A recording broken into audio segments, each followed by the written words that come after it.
Ah. Bonjour Tammy. Alors, tout d'abord, merci infiniment pour toutes tes vidéos, pour ta positivité, pour l'énergie que tu nous délivres au quotidien, pour tes beaux conseils. C'est top. Continue comme ça et continue de parler franchement comme tu sais le faire. Cette vidéo est une réponse à tes 3 dernières vidéos qui sont des critiques du mouvement des Gilets jaunes en France.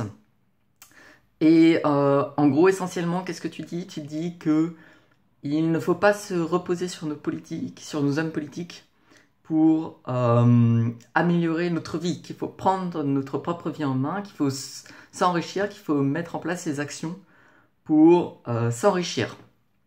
Et je suis entièrement d'accord avec toi sur ça, bien sûr. Par contre, je suis en désaccord sur l'idée que tu défends qui est que la politique, ça ne sert à rien, qu'on ne peut pas influencer nos hommes politiques, qu'on ne peut pas prendre en main notre destinée en tant que peuple, en tant que nation.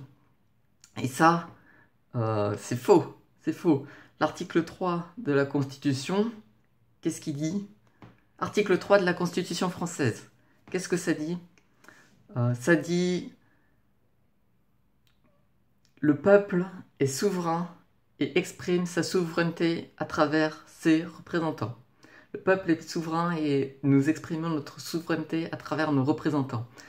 Là, ça, c'est le principe fondamental de notre démocratie. En tout cas, c'est censé être le principe fondamental de notre démocratie. Et actuellement, en France, ce n'est pas le cas. Ce n'est pas le cas. Actuellement,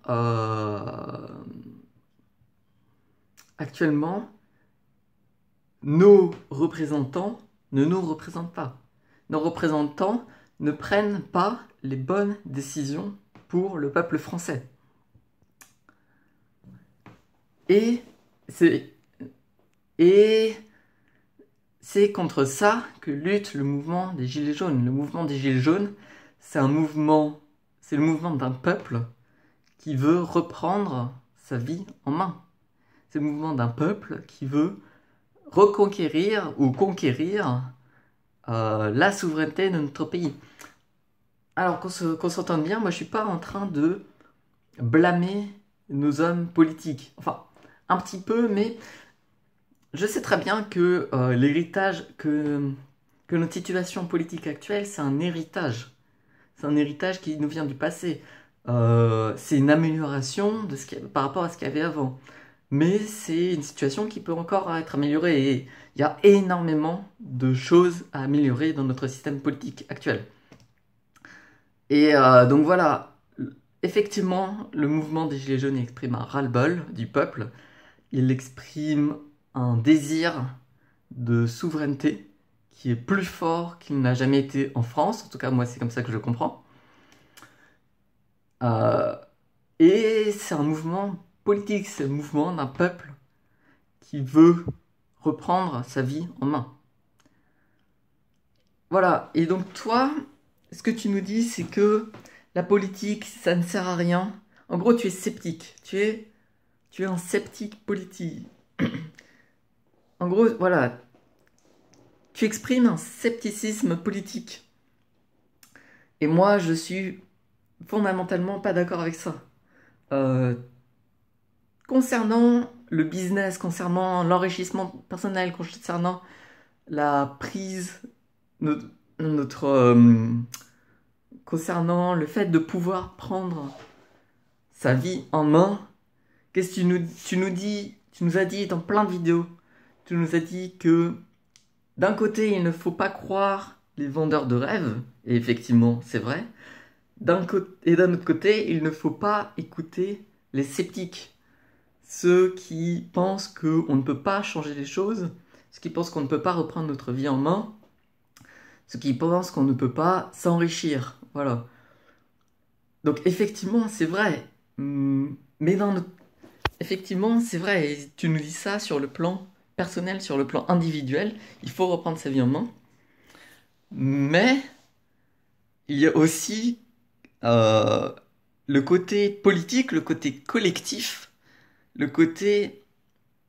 Et voilà, le côté système est aussi très très très important. Pourquoi? Est aussi très très très important. Et dans toute situation, il y a toujours deux facteurs. Il y a le facteur individuel et le facteur du contexte de la situation économique du pays, de la situation du système politique, du système social, etc. Et ce sont deux facteurs qui ne sont pas en opposition.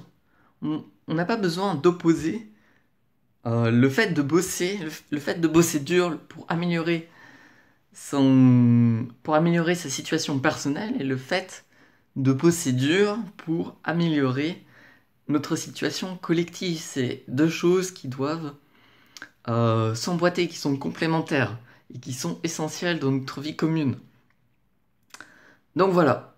Moi, ce que je constate, c'est que tu prônes le fait d'être positif vis-à-vis de notre situation personnelle, le fait d'être proactif vis-à-vis de notre situation personnelle. Pourquoi? Parce que ça correspond à ce que tu as fait dans ta vie, ça correspond à ce que tu enseignes à tes élèves, c'est le message que tu veux faire passer au monde. Mais d'un autre côté, sur le plan collectif, tu es en train de nous dire non, c'est pas possible de changer la situation, non, c'est pas possible d'améliorer nos conditions de vie, non, c'est pas possible d'établir un système qui soit meilleur pour tout le monde. Et moi, je te dis, c'est faux, c'est faux. Donc, faut pas être sceptique, que ce soit sur le plan individuel ou sur le plan collectif, faut pas être sceptique, il faut être proactif. Certes, en tant qu'individu, on a beaucoup plus de choses à jouer sur le plan individuel, ça c'est clair. 90% de nos actions, elles doivent être prises dans le but d'améliorer notre vie personnelle. Mais ça veut pas dire, mais il faut quand même qu'on ait ces 10% d'actions pour l'amélioration de notre vie collective. Et si chacun prend 10% d'actions pour améliorer notre vie collective, c'est énorme, c'est énorme. On peut atteindre des résultats énormes. Donc voilà, c'était mon message. Ne soyez pas sceptiques, soyez intelligents, soyez positifs. Essayez d'améliorer les choses, que ce soit dans votre vie personnelle ou dans notre vie commune. Dans notre vie commune, dans l'organisation de notre pays, dans nos lois, dans notre système social, etc. Donc voilà, c'était ma pensée du jour. En réaction à tes 3 dernières vidéos. Voilà, c'est la toute première vidéo YouTube que je fais dans ma vie. Donc nécessairement, ce sera pas parfait, nécessairement ce sera pourri. Mais je pouvais pas laisser passer ça. Laisser passer ce que tu dis. Je devais réagir sur ce que tu dis. C'est pas possible que tu nous dises prenez votre vie en main d'un côté et de l'autre que tu nous dises nous n'avons aucun pouvoir en tant que peuple sur ce qui se passe à l'échelle de notre pays. C'est faux. C'est faux. Voilà. Merci infiniment pour toutes tes vidéos. Merci pour ta positivité. Merci pour tout ce que tu nous apportes. Et salut. Salut Tammy. Merci.